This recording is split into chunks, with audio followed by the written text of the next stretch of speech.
పడినటువంటి 3 వానలలో ఒక వాన ఉత్తములైనటువంటి స్త్రీల వలన పడుతోంది. ఏంది శాస్త్రం పురుషుడి వలన పడుతోందని చెప్పలా. కాబట్టి ఆ ఔదార్యము కలిగినది. కానీ అటువంటి ఆడపిల్లకి తండ్రి పరిమితంగా ఇస్తాడు. పెళ్ళయ్యే వరకు ఉత్తముడైన వరుణ్ణి చూస్తాడు. అన్నదమ్ములు గుడికి తీసుకెడతారు, పుట్టింటికి వస్తే పసుపు కుంకాలు ఇస్తారు. అక్క చెల్లెళ్ళు ఏదో పరిమితం, బావగారు పరిమితం, మరుదులు పరిమితం, బంధువులు పరిమితం. ఇంత అని చెప్పడానికి వీలు లేనంత అపరిమితమైన దాన్ని ఇచ్చేవాడు ఎవడంటే భర్త ఒక్కడే. ఎందుచేతనో తెలుసా? శాస్త్రంలో ఒక మర్యాద ఉంది. నేను ఎంత ఐశ్వర్యవంతుణ్ణి కానివ్వండి, నా భార్య చేతిని నేను గ్రహించగానే, పాణిగ్రహణం చెయ్యగానే, ఆమె నా పత్ని కాగానే నా ఐశ్వర్యం ఏదున్నదో అదంతా ఆమెది.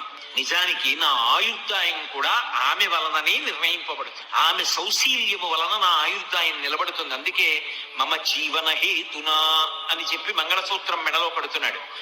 అందుకే మీరు చూడండి, ఈ జాతిలో స్త్రీ వైశిష్ట్యం ఏమిటంటే, కొంతమంది ధూర్తులైన పురుషులు ఉంటారు. రాత్రి మాదక ద్రవ్యం సేవించి ఉన్మత్తత కలిగించే పదార్థాన్ని సేవించి వచ్చి పశువుని కొట్టినట్టు భార్యని కొట్టేటటువంటి ధూర్తులైనటువంటి పురుషులు ఉంటారు. అలా కొట్టి నిద్రపోతే ఆమె మాత్రం నిద్రలేచి మంగళసూత్రాలు కళ్ళకత్తుకుని ఆఖరణ ఆయన చేతిలో ప్రాణ వదలాలని కోరుకుంటుంది. అంతకన్నా ఆర్ద్రత కలిగినటువంటి మనసున్న ప్రాణి ఈ సృష్టిలో ఇంకొకరు ఉంటారా? అటువంటి స్త్రీ మీద చెయ్యి చేసుకున్న పురుషుడు ఎంతటి అధమాధముడవుతాడు. అది నేర్చుకోవలసిన విధానం. అది స్త్రీల యొక్క గొప్పతనం. అది తెలుసుకున్న నాడు సమాజంలో శాంతి పరిఢవిల్లుతుంది. ఎందుకు గౌరవించాలో తెలుస్తుంది. అందుకంటోంది అనసూయమ్మ, నాతో విశిష్టం పశ్యామి బాంధవం విమృశంచహం. అమ్మ, భర్త తాను చేసిన పుణ్యంలో సగం భార్యకి ఇస్తున్నాడు. ఆయన ఐశ్వర్యమంతా ఆమెదే. ఆయన ఆయుర్దాయమునకు నేను కర్త. విశేషించి నేను లేని నాడు ఆయనకి ధర్మం లేదు. నేను తల్లినై అమ్మాని పిలిపించుకొని అపారమైన ఆనందాన్ని పొందానంటే ధార్మికమైన సంతానాన్ని ఆయన వలన పొందాను. కాబట్టి పసుపు కుంకాలు ఉన్నదాన్ని అని 30 రూపాయల చీర కట్టుకున్నా ఎదురొచ్చేటప్పటికి సువాసిని అని గౌరవించి విడుతున్నారంటే ఆయన ఉండబట్టి. లోకంలో ఇంకా ఎవరి వలన ఇన్ని సంభవించమ్మా, ఒక్క భర్త వలన సంభవిస్తాయి. అందుకే కులకాంతలు ఉత్తములైనటువంటి స్త్రీలు భర్త గౌరవించి ప్రవర్తిస్తారమ్మా, శాస్త్రం ఎరిగిన వారు కనుక అన్నది అనసూయమ్మ. అటువంటి మహాపతివ్రతలైనటువంటి స్త్రీలు అనితర సాధ్యమైనటువంటి విషయములను సాధించడం మీకు ఈ భూమి మీద ఎక్కడా కనపడదు. భారతదేశంలోనే సంభవం. ఒక్కొక్క మహాపతివ్రత సూర్యాస్తమయాల్ని శాసించింది.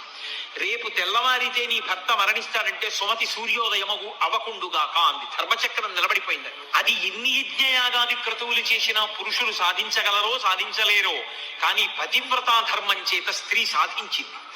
అది ఈ జాతి గొప్పతనం. అటువంటి చరిత్ర కలిగినటువంటి స్త్రీలు ఈ ఒక్క దేశంలోనే కనపడతారు. అందుకే ఈ దేశంలో స్త్రీ అనేటప్పటికీ యావత్ ప్రపంచంలో ఉన్నటువంటి జనులు 2 చేతులెత్తి నమస్కరిస్తారు. ఆ జాతి అంత గొప్పది.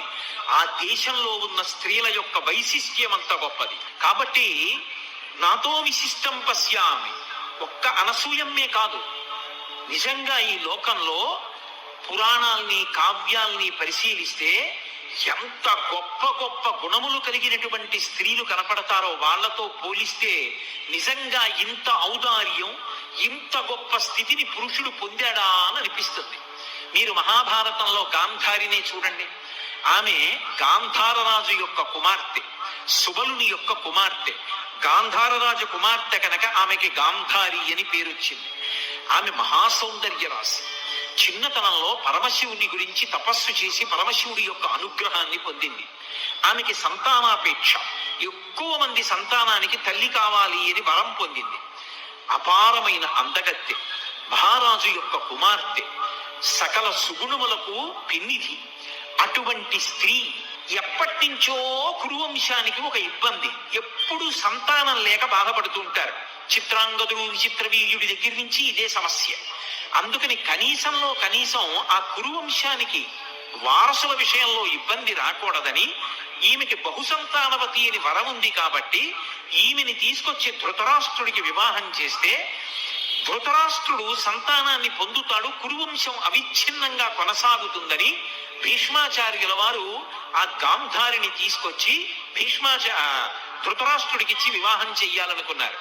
సుబలుడు అడిగాడు, మా ధృతరాష్ట్రుణ్ణి వివాహం చేసుకుంటావా అని అడిగాడు. ఆమె మామూలుగా అంగీకరించడం కాదు, ఎంత ఔదార్యంతో అంగీకరించిందో తెలుసా?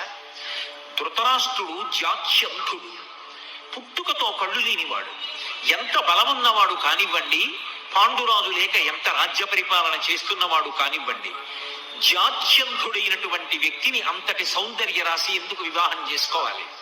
కానీ తన వలన అవతల వారి వంశం నిలబడితే, జాత్యంధుడైన వాడు బిడ్డల్ని పొందానని సంతోషిస్తే అంతకన్నా తన జన్మకి సుకృతి ఏముంటుందని అంగీకరించింది. అంగీకరించడం కాదు, త్యాగమయి మహాతల్లి గాంధారి, మహాపతివ్రత. నా భర్త ఏవి చూసి సంతోషించట్లేదో అవి చూసి నేను సంతోషించాను అని ఆమె కూడా అంధత్వాన్ని పొందింది. అందుకే కన్నులకు గుడ్డ కట్టేసుకుంది. నేను ఒక గుడి గోపురాన్ని చూస్తే సంతోషిస్తాను, నా భర్త సంతోషించలేడు. నేను ఒక పెద్ద మర్రి చెట్టు చూసి సంతోషిస్తాను, నా భర్త సంతోషించలేడు. నేను ఒక మంచి పక్షిని చూసి సంతోషిస్తాను, నా భర్త సంతోషించలేడు. నా భర్త ఏవి చూసి సంతోషించలేడో అవి చూసిన సంతోషం నాకు అక్కర్లేదని కళ్ళకి గుడ్డ కట్టుకుంది. మీరు ఆలోచించండి, ఆమె పుట్టినది గాంధార రాజ్యం, ఆమె కుమార్తె అయింది సుబలుడికి, ఆమె తోడ పుట్టినటువంటి వాడు దుశ్శాసనుడు, భర్త జాత్యంధుడైనటువంటి ధృతరాష్ట్రుడు, పెనువేప విత్తు, పరమ దుష్టమైన ఆలోచనలు ఉన్నవాడు, పెద్ద కొడుకు దుర్యోధనుడు, మిగిలిన వాళ్ళు దుశ్శాసనాదులు, 9 కొడుకులు, అల్లుడు అంతటి నీచుడు సైంధవుడు. ఇటువంటి వాళ్ళందరూ ఆమెకి బంధువులు. ఆమె ఉన్నది ఇటువంటి దుష్కృత్యాలు జరిగేటటువంటి చోట. ఇంతమంది మధ్యలో ఆమె మాత్రం పుటం పెట్టినటువంటి బంగారం. ఎంతటి విశేషమైనటువంటి ఔదార్యము కనపడుతుందో ఆ తల్లిలో. ఒకప్పుడు ధృతరాష్ట్రుడు భార్యని పిలిచి అడిగాడు, పాండవులకి రాజ్యం ఇవ్వకుండా నా కొడుక్కి రాజ్యం ఇవ్వాలనుకుంటున్నాను, పాండవులు రాజ్యం అడుగుతున్నారు, నువ్వు మహిషివి కదూ, పట్టమహిషివి, నీ అభిప్రాయం ఏమిటని అడిగాడు. ఎంత కొండ బద్దలు కొట్టి చెప్పిందో తెలుసా ఆవిడ ఒక మాట చెప్పింది. ఆవిడంది, నీ తనూజుడు అవినీతుడకుట ఎరిగి ఎరిగి అతనికి వశపడి ఏలపోయేదీవు, పాండవులకి ఇవు ఏమిచ్చితేని అడ్డు పడగలవారు ఎవరు విభుడ చెప్పుమా అందావిడ. ఆవిడంది, నీ కడుపున పుట్టినటువంటి దుర్యోధనుడు పరమ నీచుడన్న విషయం మహారాజా మీకు తెలుసు. వాడు నీచుడని తెలిసి, వాడికి రాజ్యం రాదని తెలిసి, పాండురాజు కొడుకైన ధర్మరాజుకి వెడుతుందని తెలిసి ఎందుకు కుట్ర చేస్తావు? నీ తమ్ముడి బిడ్డలు నీ బిడ్డలు కారా? ఆ ధర్మరాజుకి రావలసిన రాజ్యం ధర్మరాజుకి ఇవ్వలేవా? నీ పుత్రుడు అవినీతుడగుట ఎరిగి ఎరిగి అతనికి వశపడి నీవు ఎలపోతు. ఎందుకు నీ కొడుకు కొడుకు అన్న పుత్ర మమకారంతో వాడి వెంట పరిగెడుతుంటావు? నువ్వు చక్రవర్తి, నువ్వు ఇవ్వాలనుకుంటే ఇవ్వచ్చు. నువ్వు ఈ కురు సామ్రాజ్యాన్నంతటినీ ధర్మరాజుకి దారాదత్తం చేస్తే ఎదురుపడి అడగగలిగిన వాళ్ళు ఉన్నారా? నువ్వు ఇచ్చిన నాడు ధర్మరాజాదులు నీ బిడ్డలు కారా? భీష్మ ద్రోణాదులు ధర్మపక్షాన నిలబడరా? దుర్యోధనుడు నిన్ను చెనకగలడా? ధర్మరాజు దగ్గర పెడితే వశవర్తి అయి బ్రతకడా? ఇప్పటికైనా బుద్ధి మార్చుకోడా? నీ కొడుకుల యొక్క దీర్ఘాయుర్దాయం అంతా నీ చేతిలో ఉన్నది మహారాజా, ధర్మం తప్పవద్దు. నీ బిడ్డలు అని పుత్ర పాశములకు వశపడవద్దు. నువ్వు రాజ్యాన్ని పట్టుకెళ్లి ధర్మరాజుకి ఆయన తమ్ముళ్ళకి ఇచ్చేసేయి అని కుండ బద్దలు కొట్టినట్లు మాట్లాడినటువంటిది మహాభారతంలో గాంధారి. ఉంటుందా? తోడబుట్టినవాడు అటువంటి వాడా? భర్త అటువంటి వాడా? బిడ్డలు అటువంటి వాళ్ళ? ఆవిడ మాత్రం మెరుపుతీగా. నిజంగా ఎటువంటి ఆలోచన తల్లిది! అలా నిలబడగలిగిన వాళ్ళు లోకంలో ఉంటారా? ఆవిడ సామాన్యమైన స్త్రీయా? ఒక్కసారి జీవితంలో అసూయ పొందింది, గర్భతాడనం చేసుకుంది, ఆ కడుపులోంచి పిండం జారిపోయింది, అది వేరు విషయం. కానీ ఆమె యొక్క ఉదాత్త చరిత్ర పరిశీలిస్తే ఆశ్చర్యకరంగా ఉంటుంది. 9 కొడుకులు కడుపున పుట్టిన వాళ్ళు చచ్చిపోయినప్పటికీ కూడా అమ్మా అని వచ్చి ధర్మరాజు ఆమె కాళ్ళ దగ్గర నిలబడి ఒక్క మాట అన్నాడు చిట్ట చివర కురుక్షేత్రం అయిపోయిన తర్వాత, అమ్మా నీ బిడ్డలందరినీ చంపేసిన పాపిష్టివాణ్ణి నేనేనమ్మా, నన్ను నీ శాపంతో కాల్చేయమ్మా అన్నాడు. ఆయన కూడా కొడుకేగా, అమ్మా ధర్మం కోసం చంపాను కానీ నా అంత నేను చంపలేదమ్మా, నీ బిడ్డల్ని చంపడం తప్పైతే నన్ను కాల్చేయి అని ధర్మరాజు వస్తే ఒక్క మాట అన్నా, కళ్ళంబట నీళ్లు కార్చి ధర్మరాజుని కౌగిలించుకుంది.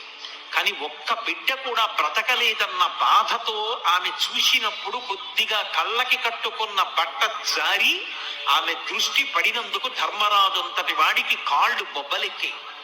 అంటే అంతటి పతివ్రత. కానీ యుద్ధ భూమిలోకి వెళ్లి చూసినప్పుడు కొడుకులందరూ మరణించి ఉంటే అందున దుశ్శాసనుడు భయంకరంగా వక్షస్థలం బద్దలైపోయి పడిపోతే ఆమె కోపం అటు తిరిగి ఇటు తిరిగి ఎవరి మీద నిలబడాలో తెలియక అంతటి గాంధారి కూడా పుత్రవ్యామోహాన్ని పొంది కృష్ణుడి వంక చూసింది. అన్నీ నీకు తెలుసు, వీళ్ళందరూ మరణిస్తారని తెలుసు, నువ్వే పూనికిని ఉంటే నా కొడుకులు ఇలా చనిపోయేవారు కాదు, దీనికి అంతటికీ కారణం కృష్ణ నువ్వే, నీ అన్నదమ్ములు కూడా ఇలాగే కొట్టుకుని యదువంశం ఒకరితో ఒకరు కొట్టుకుని నశించిపోవుగాక, కొన్ని సంవత్సరముల తర్వాత నువ్వు కూడా దిక్కులేని చావు చచ్చదవుగాక. కృష్ణుడు నవ్వి అన్నాడు, అమ్మ ధర్మానికి వంత పాడినందుకు నువ్వు నాకు ఇచ్చిన కానుక అన్నాడు. ఇంతటి గాంధారి కుంచుకుపోయింది.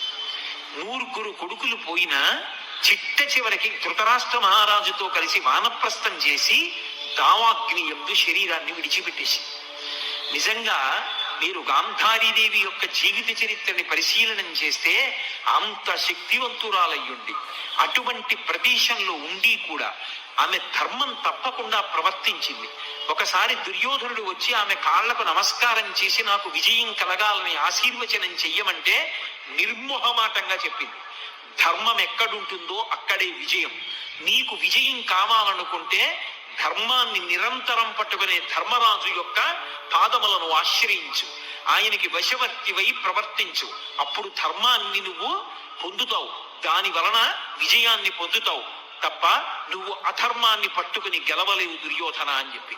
అంతటి ధర్మపక్షపాతి అయి తన బిడ్డలతో కాని భర్తతో కాని ధర్మం విషయంలో అసలు వెనుకంజ వెయ్యకుండా మాట్లాడగలిగినటువంటి స్థితిని పొందినటువంటి స్త్రీరత్నం గాంధారీదేవి. ఈ దేశంలో కొంతమంది స్త్రీల యొక్క త్యాగం, వాళ్ళ యొక్క జీవనం చదువుతుంటే నిజంగా ఎంతటి మెరుపులో అర్థం అవుతుంది. ఎంత చెప్పినా వినకుండా తిరిగి తిరిగి అగ్నిహోత్రాన్ని కౌగిలించుకుని మడిసిపోయిన 9 కొడుకుల్ని చూసుకొని ఆఖరణ వృద్ధాప్యంలో తల్లిదండ్రుల్ని చూసుకోవడానికి ఒక్కడు బ్రతకలేదురా, ధర్మాన్ని వదిలిపెట్టి ఇంతమంది పడిపోయారా అని కుంతి బిడ్డల పంచ చేరి జీవితం గడిపి భీముడనే మాటలు వినలేక వానప్రస్థానికి వెళ్ళిపోయింది. అంత గొప్ప గాంధారి. అలాగే కుంతిదేవి మహాతల్లి జీవితంలో ఎంత కష్టపడిందో. అసలు కుంతీదేవి జీవితం భారతంలో చదివితే ఇన్ని ఉత్థాన పతనాలు, ఇంత సహనం, ఇంత గొప్ప లక్షణాలు మన జాతిలో స్త్రీలకి తప్ప ఎక్కడ కనపడతాయనిపిస్తుంది.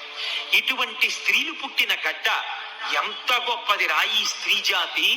తెల్లవారి లేస్తే వాళ్ళ పాదాలకి నమస్కరించాలనిపిస్తుంది. మీరు చూడండి, కుంతిదేవి పుట్టింది నిజానికి కుంతిభోజని యొక్క పుత్రికగా కాదు, ఆమె శూరుని యొక్క పుత్రిక. అందుకే శ్రీకృష్ణుడికి మేనత్త, వసుదేవునికి చెల్లెలు. కానీ కుంతిభోజుడు పెంచుకున్నాడు. అసలు తండ్రి పెట్టిన పేరు పృథ, కానీ ఆ కుంతిభోజుడు పెంచుకున్నాడు కాబట్టి కుంతీదేవి అని పేరొచ్చింది ఆవిడికి. ఎంత ఓర్పు కలిగినది అనడానికి ఒక్కటే అగ్ని పరీక్ష. ఆమె చిన్నతనంలో కుంతిభోజుడి ఇంటికి దుర్వాసో మహర్షి వచ్చారు. నేను ఇక్కడ కొన్ని నెలల పాటు ఉంటాను, నాకు ఉపచారాలు చేయడానికి ఎవరినైనా ఏర్పాటు చేయమన్నాడు. ఆయన కోపధారి. ఇదిగో వస్తున్నాను భోజనానికి అంటాడు. వెళ్ళిపోయిన వాడు రాత్రి వస్తాడు. తాను భోజనం చేయకుండా ఎదురు చూడాలి. తన పత్నులను నియోగించలేదు కుంతిభోజుడు, ఆయన ముందు తట్టుకోలేరని. రాజ్యంలో ఎవరినీ నియమించలేదు. ముక్కుపచ్చలారని పిల్ల ఇంటికొచ్చిన దత్తపుత్రిక కుంతీదేవిని నియమించాడు.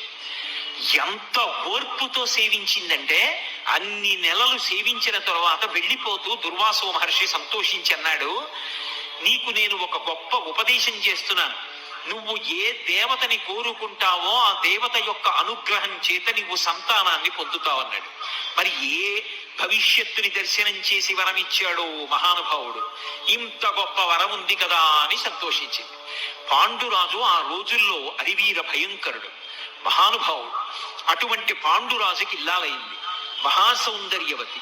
ఇంతటి సౌందర్యవతిని, దేవతల యొక్క వరాన్ని పొందిన దాన్ని, దుర్వాసో మహర్షి యొక్క వరాన్ని పొందిన దాన్ని, పరమ సంతోషాన్ని పొందింది. కర్ణుడి కథ చెప్పలేదు పాండురాజుతోటి. చాలా సంతోషంగా కాలం గడిపింది. ఎంత అందగత్తైనా స్త్రీకి జీవితంలో భరించలేని ఖేదమేమిటి అంటే తన భర్త సవతిని తీసుకురావడం. అంతకన్నా బాధ జీవితంలో ఇంకోటి ఏముంటుంది? ఇంతగా అనుగమించే కుంతి ఉండగా మాద్రిని పెళ్లి చేసుకున్నాడు పాండురాజు. అయినా ఆమె అమర్షమును పొందలేదు. పరమ ప్రేమతో తోడ పుట్టిన చెల్లెల్లా చూసింది మాద్రిని. అంత సంతోషంగా కాలం గడుపుతున్నారు. శతశృంగ పర్వతం మీదకి వెళ్ళారు. తీరా వెళ్ళిన తరువాత అనుకోని రీతిలో బాణప్రయోగం చేశాడు పాండురాజు. ముని శాపం ఇచ్చాడు, నువ్వు నీ భార్యలతో సంగమిస్తే మరణాన్ని పొందుతావు అన్నాడు. సంతానం కలగలేదు.